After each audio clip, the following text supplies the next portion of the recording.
How air killed 20,000 people. A shocking news story made headlines around the world 10 years ago.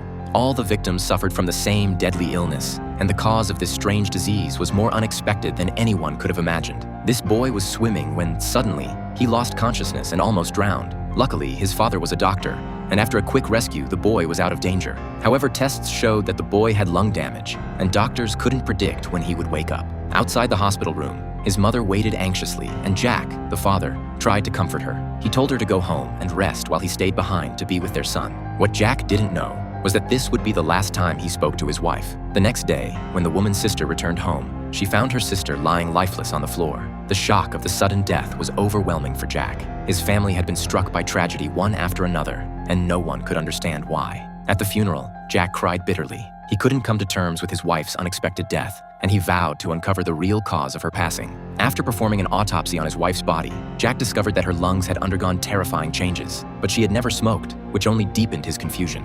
As Jack and his colleagues reviewed the cases, they found that many others had similar lung damage, and the numbers were surprisingly high. The person who first identified this unusual lung disease was a retired professor. Jack immediately visited the professor, but the professor only offered a few crucial clues. The disease was widespread across the country, affecting many housewives, pregnant women, and infants, and it seemed to only occur in the spring, disappearing by the summer, fall, and winter. Jack then visited some of the patients. Some had already passed away, leaving behind grieving families, while others who had survived could only remain alive with the help of a ventilator. Feeling hopeless, Jack returned home, only to find himself in a trance. He saw his wife and son sleeping peacefully in their bed, as if the tragedy had never happened.